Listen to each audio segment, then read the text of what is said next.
ಇನ್ನು 2024ರ SSLC ಮರು ಮೌಲ್ಯಮಾಪನದಲ್ಲಿ ಒಂದು ಟ್ವಿಸ್ಟ್ ಸಿಕ್ಕಿರುವಂಥದ್ದು. 2ನೇ ಸ್ಥಾನವನ್ನು ಗಳಿಸಿದ್ದಾಳೆ ಸುದೀಕ್ಷಾ ಎಂಬ ವಿದ್ಯಾರ್ಥಿನಿ.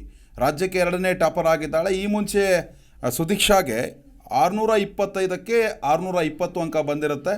ಆದರೆ ನನಗೆ ಜಾಸ್ತಿ ಅಂಕ ಬರುತ್ತೆ ಅಂತ ಹೇಳಿ ಮರು ಮೌಲ್ಯಮಾಪನವನ್ನು ಕೂಡ ಅವರು ಹಾಕಿರ್ತಾರೆ.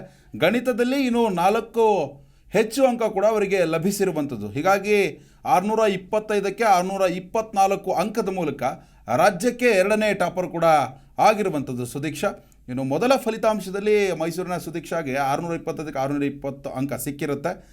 ಸಂಸ್ಕೃತ 125, ಇಂಗ್ಲೀಷ್ 100, ಕನ್ನಡ 100, ವಿಜ್ಞಾನ 100, ಸಮಾಜ 100, ಗಣಿತದಲ್ಲಿ 95 ಅಂಕ ಬಂದಿರುತ್ತೆ. ಆದರೆ ಗಣಿತಕ್ಕೆ ರಿವ್ಯಾಲ್ಯೂಯೇಷನ್ ಹಾಕಿದಂಥ ಸಂದರ್ಭದಲ್ಲಿ 4 ಅಂಕ ಎಕ್ಸ್ಟ್ರಾ ಆ್ಯಡ್ ಆಗಿ ಈಗ ರಾಜ್ಯಕ್ಕೆ 2ನೇ ಟಾಪರ್ ಆಗಿರುವಂಥದ್ದು ಮೈಸೂರಿನ ಸುದೀಕ್ಷಾ.